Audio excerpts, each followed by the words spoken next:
नमस्कार मित्रों। कहते हैं प्रार्थना हमेशा शब्दों से नहीं, हृदय से होनी चाहिए, क्योंकि भगवान उनकी भी सुनते हैं जो बोल नहीं सकते। वे हमारे मन की उन धड़कनों को भी पहचान लेते हैं जिन्हें हम शब्दों में नहीं ढाल पाते। जब आत्मा सच्ची श्रद्धा के साथ भगवान को पुकारती है तो वह पुकार आकाश पाताल पार करके भी उनके चरणों तक पहुंच जाती है। ईश्वर को बड़े बड़े शब्दों या शास्त्रों की लंबी व्याख्या की आवश्यकता नहीं होती, उन्हें तो बस सच्चे प्रेम और आस्था की आवश्यकता होती है। जय श्री कृष्ण मित्रों, एक बार फिर से आपका स्वागत है प्रेरणा पुंज चैनल पर, जहां आप सुन रहे हैं श्रीमद् भगवद गीता की अद्भुत श्रृंखला जिसका नाम है भगवद गीता की सीख। आज इस श्रृंखला के अगले पड़ाव पर हम जानेंगे कि श्रीमद् भगवद गीता के 12वें अध्याय से हमें क्या शिक्षा मिलती है, और वह भी बेहद सरल भाषा और सहज शब्दों में। श्रीमद् भगवद गीता के 11वें अध्याय में हमने विस्तार से जाना था कि कैसे अर्जुन के आग्रह करने पर भगवान श्री कृष्ण ने उन्हें अपने विराट विश्व रूप का दर्शन कराया। वह दृश्य इतना अद्भुत और अलौकिक था कि स्वयं अर्जुन भी स्तब्ध रह गए। अब तक के अध्यायों में भगवान श्री कृष्ण ने अपने प्रिय सखा अर्जुन को जीवन के गहन रहस्यों, आत्मा के स्वरूप और धर्म के मार्ग का ज्ञान दिया था। उन्होंने अर्जुन को यह भी बताया कि संसार की प्रत्येक वस्तु, प्रत्येक शक्ति, प्रत्येक विभूति का स्रोत केवल वही परमेश्वर है। जब अर्जुन ने भगवान का विराट विश्व रूप देखा तब उन्हें यह समझ में आया कि उनके साथ केवल एक सखा नहीं बल्कि साक्षात विश्व के पालनकर्ता, संहारक और सृजनकर्ता भगवान स्वयं खड़े हैं। उस क्षण तक अर्जुन ने श्री कृष्ण को केवल अपना मित्र, मार्गदर्शक और सारथी माना था, परंतु दिव्य रूप के दर्शन ने उनकी दृष्टि को बदल दिया।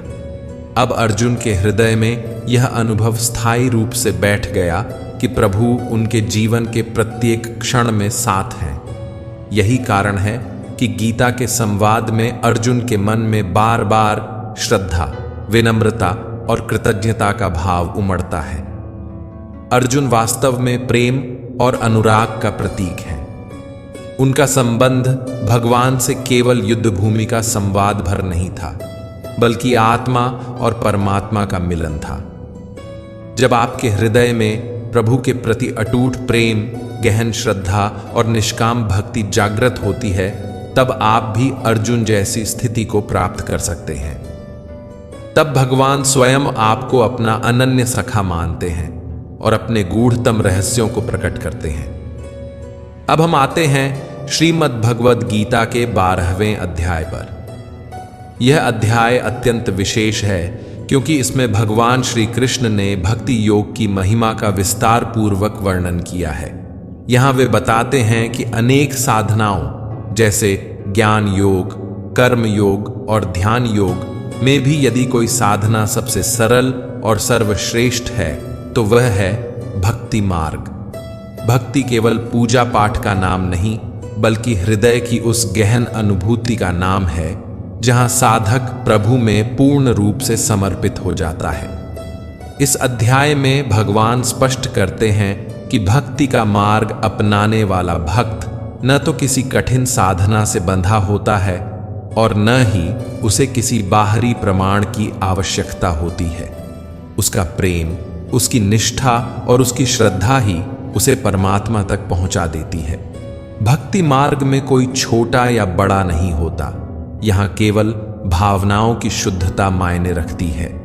साथ ही भगवान यह भी समझाते हैं कि जीवन में लक्ष्य पर अडिग रहने के लिए मनुष्य को कैसा होना चाहिए। जैसे एक विद्यार्थी के जीवन में अनुशासन, निष्ठा, साधना और एकाग्रता आवश्यक है, वैसे ही भक्ति के पथ पर चलने वाले साधक को धैर्य, श्रद्धा और समर्पण की आवश्यकता है। विद्यार्थी जीवन में अगर यह गुण विकसित कर लिए जाए तो न केवल शिक्षा में सफलता मिलती है बल्कि पूरा जीवन सफल हो जाता है। आइए मित्रों, अब हम साथ मिलकर प्रवेश करते हैं श्रीमद् भगवद गीता के 12वें अध्याय की उस अद्भुत और दिव्य यात्रा में, जहां भक्ति की श्रेष्ठता और भगवान के प्रति प्रेम का असली रहस्य उजागर होता है। श्रीमद् भगवद गीता के 12 अध्याय भक्ति योग की शुरुआत में भगवान श्री कृष्ण अर्जुन से कहते हैं, हे अर्जुन, जैसा दिव्य रूप तूने देखा है वैसा किसी ने न देखा है और न ही देख सकेगा। किंतु जो भक्त अनन्य प्रेम और गहन अनुराग से मेरा स्मरण करता है, मेरी शरण में आता है और मुझे अपने हृदय में बसाता है, वही वास्तव में मुझे देख सकता है, मुझे जान सकता है और अंततः मुझ में लीन हो सकता है। अर्थात उसकी आत्मा परमात्मा में विलीन होकर परम शांति को प्राप्त करती है। इस अध्याय का प्रारंभ अर्जुन द्वारा पूछे गए एक अत्यंत महत्वपूर्ण प्रश्न से होता है।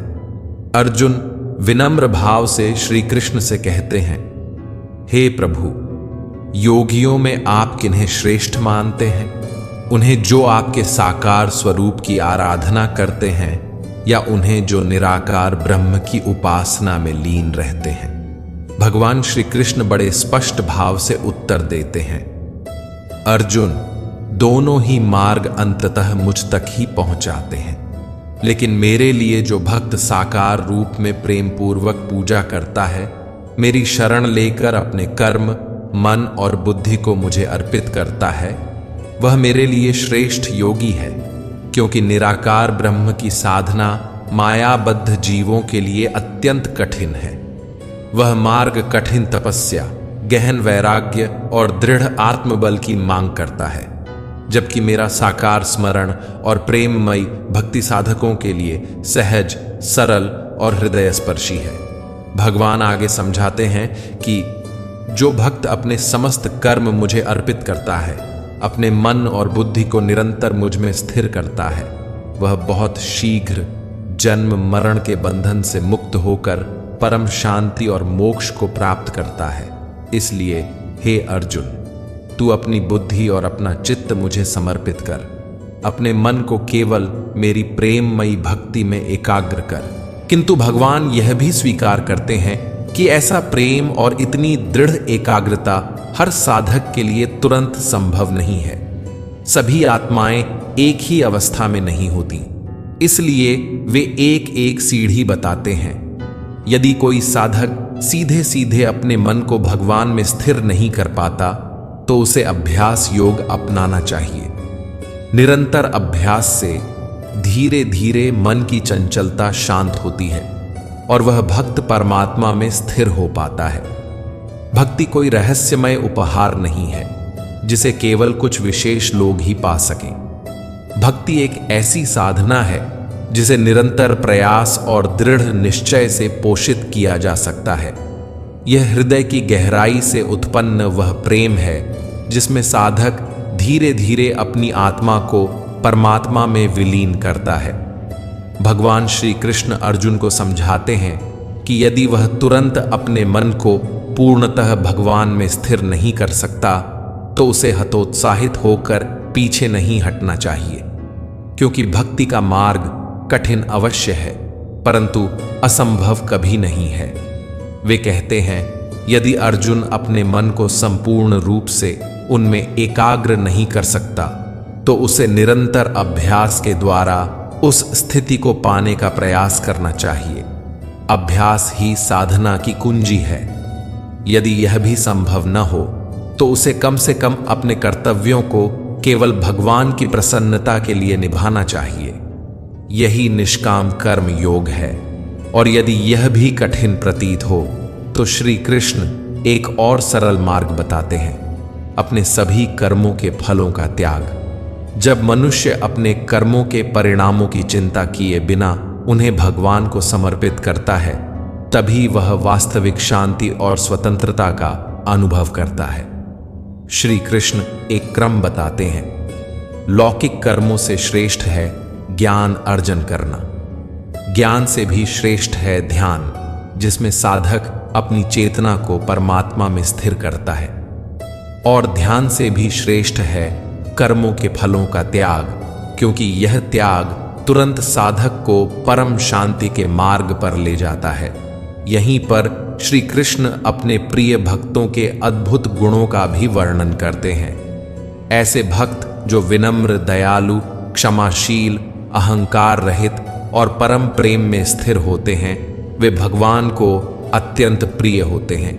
अध्याय के प्रारंभ में ही अर्जुन भगवान से प्रश्न पूछते हैं, एवं सतत युक्ता ये भक्तास्त्वां पर्युपासते ये चाप्यक्षर्म व्यक्तम तेषां के योग वित्तमा। अर्थात हे भगवान, जो भक्त निरंतर आपके साकार रूप की आराधना में लगे रहते हैं और जो आपके अव्यक्त निराकार रूप की उपासना करते हैं, इन दोनों में से योग में पूर्ण कौन माना जाता है? इस बात का उत्तर देते हुए भगवान श्री कृष्ण कहते हैं कि मैया वेश्य मनो ये मां नित्य युक्ता उपास्ते श्रद्धया परियोपेता ते में युक्त तमा मता। अर्थात जो भक्त अपना मन पूर्ण रूप से मुझ में स्थिर कर लेते हैं, हर क्षण मुझे ही याद करते हैं और दृढ़ श्रद्धा से मेरी भक्ति में लीन रहते हैं, मैं उन्हें ही श्रेष्ठ योगी मानता हूं।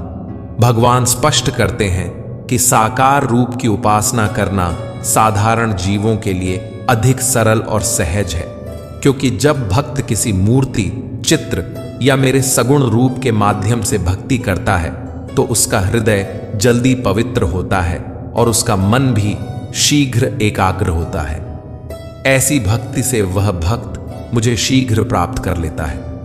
परंतु जो लोग निराकार अव्यक्त ब्रह्म की उपासना करते हैं, उनका मार्ग भी गलत नहीं है, किंतु यह मार्ग कठिन है, क्योंकि देहधारी जीवों के लिए निराकार में मन लगाना बहुत दुष्कर होता है। उनके लिए यह साधना तप, संयम और गहन ध्यान की मांग करती है। ऐसे साधक भी अंततः मुझे ही प्राप्त करते हैं, क्योंकि मैं ही सगुण और निर्गुण दोनों का परम आधार हूं। भगवान आगे कहते हैं कि हे अर्जुन, तू अपना मन केवल मुझ में लगा और अपनी बुद्धि को भी मुझ में समर्पित कर। जब तू ऐसा करेगा तो तू निश्चय ही मुझे प्राप्त करेगा। यदि तेरे लिए मन को एकदम से मुझ में स्थिर करना कठिन हो तो अभ्यास योग के द्वारा धीरे धीरे मन को मुझ में स्थिर करने का प्रयत्न कर। यदि अभ्यास भी संभव न हो तो अपने सभी कर्मों को मेरे लिए कर, और यदि यह भी संभव न हो तो कम से कम अपने कर्म फलों का त्याग कर दे। फिर भगवान यह भी बताते हैं कि ज्ञान से श्रेष्ठ ध्यान है और ध्यान से भी श्रेष्ठ कर्म फलों का त्याग है, क्योंकि त्याग से तुरंत शांति प्राप्त होती है और यही शांति उसे भगवान के समीप ले जाती है। श्री कृष्ण आगे अपने प्रिय भक्तों के गुणों का भी वर्णन करते हैं। वे कहते हैं, जो भक्त ईर्ष्या द्वेष से मुक्त है, सबके प्रति दयालु है, अहंकार रहित है, सुख दुख में संभाव रखता है, क्षमाशील है, संतोषी है, मन और इंद्रियों को वश में रखता है और अटल श्रद्धा के साथ केवल मेरी भक्ति करता है, वही मुझे अत्यंत प्रिय है। अगर तुम मन को नियंत्रित करने के अभ्यास में सफल नहीं हो पा रहे हो तो कोई चिंता मत करो। ऐसे में कम से कम अपने कर्म को मेरे लिए करते जाओ और उसके फल का त्याग कर दो। अभ्यास से ज्ञान श्रेष्ठ है, ज्ञान से मुझ परमात्मा का ध्यान श्रेष्ठ है और ध्यान से भी श्रेष्ठ है समस्त कर्मों के फलों का त्याग, क्योंकि त्याग से तुरंत ही शांति की प्राप्ति होती है। वह व्यक्ति वास्तव में महान है जो सुख और दुख, मित्र और शत्रु, लाभ और हानि, मोह और इच्छा तथा हर तरह की परिस्थितियों और मौसमों से मुक्त हो जाता है, जो सब प्राणियों को समान दृष्टि से देखता है, जिसने अपने मन और इंद्रियों को पूरी शक्ति से वश में कर लिया है, वही परमानंद का अधिकारी बनता है। ऐसा भक्त जो निंदा और प्रशंसा दोनों को समान समझता है, जो किसी भी स्थान पर, किसी भी परिस्थिति में और किसी भी भोजन के साथ संतोषपूर्वक रह सकता है, वास्तव में मुझे अत्यंत प्रिय है। वह जो निष्काम भाव से अपना कर्म करता है, जो इस अमृत स्वरूप ज्ञान का आदर करता है, मुझ पर विश्वास करता है और निष्ठा से मुझे ही अपना परम लक्ष्य मानकर समर्पित होता है, वही भक्त मेरे हृदय को प्रिय होता है। दोस्तों, इस अध्याय का सार यही है कि जीवन में आगे बढ़ने के लिए हमें अपने अनुभवों से सीखना चाहिए। एक विद्यार्थी हो या कोई साधक जो अपने जीवन में कुछ बड़ा करना चाहता है, उसे चाहिए कि वह स्वयं को अपने गुरु को समर्पित करे, उनके द्वारा दिखाए गए उचित मार्ग का अनुसरण करे और अपने लक्ष्य की प्राप्ति के लिए निरंतर कर्म करता रहे। जीवन की आसक्तियों, लालच, लोभ, मोह और अहंकार से मुक्त होना आवश्यक है। भोजन में संयम रखना चाहिए, क्योंकि संयम से मन और शरीर दोनों ही मजबूत होते हैं। हमें हर तरह की भावनाओं से ऊपर उठकर यह सोचना चाहिए कि कैसे अपने लक्ष्य को प्राप्त करूं, कैसे अपने सपनों को पूरा करूं। याद रखो, जब इंसान अपने कर्म को निष्काम भाव से करता है, परिणाम की चिंता छोड़कर पूरी श्रद्धा और निष्ठा से परमात्मा को अर्पित करता है, तब उसके जीवन में अद्भुत शांति, स्थिरता और आनंद का प्रवाह होने लगता है। तभी वह अपने सर्वोच्च लक्ष्यों को प्राप्त कर पाता है और उसका जीवन सच में सफल हो जाता है। मित्रों, आशा है कि आपको श्रीमद् भगवद गीता के 12वें अध्याय की यह सरल और सहज व्याख्या अवश्य पसंद आई होगी। इस अध्याय से आपने क्या सीखा, क्या नया अनुभव किया, हमें कमेंट में जरूर बताइए। यदि इस वीडियो में मुझसे अनजाने में कोई त्रुटि या गलती रह गई हो तो मैं से क्षमा प्रार्थी हूं। हम जल्द ही मिलेंगे श्रीमद् भगवद गीता के 13वें अध्याय की ऐसी ही रोचक, सरल और जीवन को बदल देने वाली व्याख्या के साथ। तब तक के लिए अपना ध्यान रखें, स्वस्थ रहें, प्रसन्न रहें और भगवान श्री कृष्ण की भक्ति में जुड़े रहें। जय श्री राधे कृष्ण। राधे राधे।